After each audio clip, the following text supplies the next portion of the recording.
For one, I never expected to be here. The odds of me achieving life without depression felt impossible. I expected to improve my ability to control symptoms, but that's it. That being said, I definitely did not think about what life would even be like on this end of the spectrum. Feeling healthy, feeling happy to be alive, feeling interested in being alive. I did not think I would get this far. I'm coming up on 2 years of living without depression. These are 3 things I've noticed since then. Dandy? But before I get into that, mind, I'm not a healthcare professional, and these are just reflections on my own experience.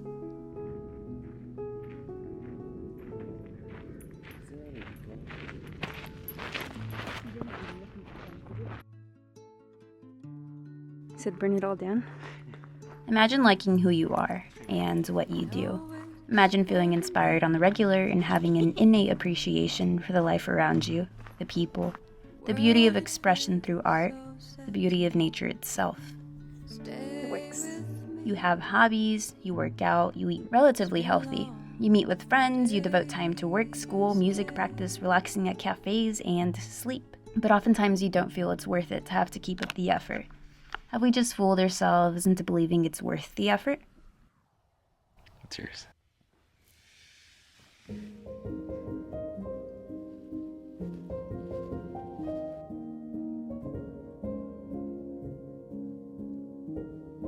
Dandy?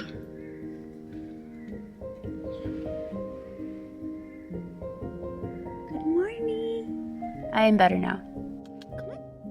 My brain feels different. It feels stronger. In turn, it feels easier to just feel happy or content.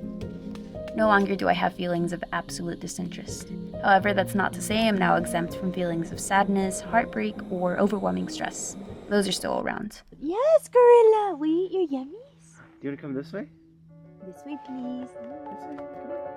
But my general experience with these emotions have changed. Moreover, my experience with everyday life has altered as well. Specifically, the everyday experiences with motivation, my relationship with others, and my ability to face reality. Though these 3 facets of my life have been greatly affected, one is much more straightforward than the others.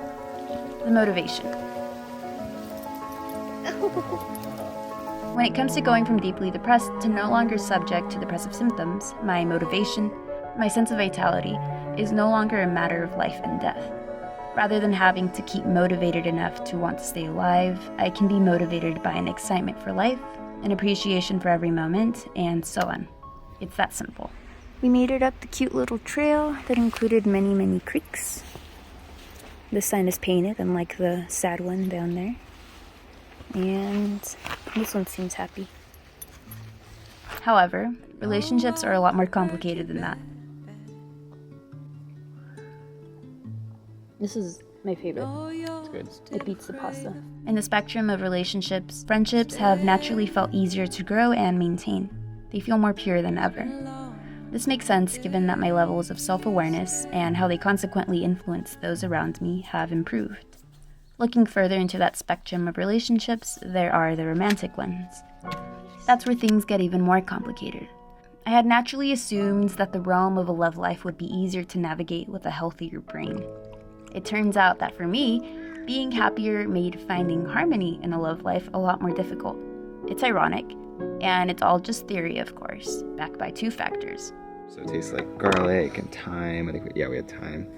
So good. First off, someone who feels an immense level of gratefulness, excitement, and overall happiness likely attracts more people, but not necessarily the right people. And secondly, you get pickier.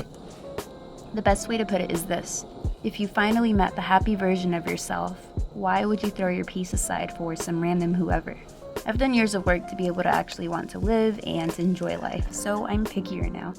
If I see someone lacking in certain basic emotional skill sets, if I see people not willing to work toward healthy change, if I see people not taking accountability for their actions and inactions, it's hard to feel anything even remotely romantic.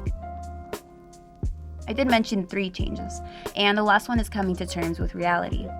One facing reality, one is present, one is accountable, and one does not allow themselves the luxury of denying information or feelings for the sake of convenience. It's like being a bystander. Are you going to be proactive by facing a situation and acting accordingly? Or are you just going to deny reality and hope there won't be lasting negative consequences? I guess another word for this would be boundaries.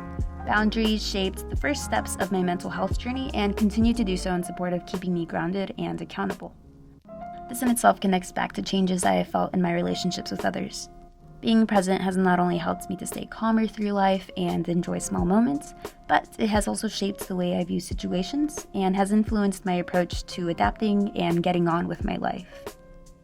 My experience with depression was very much a culmination of everything in my life. My upbringing, my health habits, my thought patterns, my workload, my unhinged emotional reactions, and my poor communication skills. If my then depressed brain was a culmination of all these factors, it makes sense that my healthy brain has made these last couple of years feel like I'm relearning how to live life.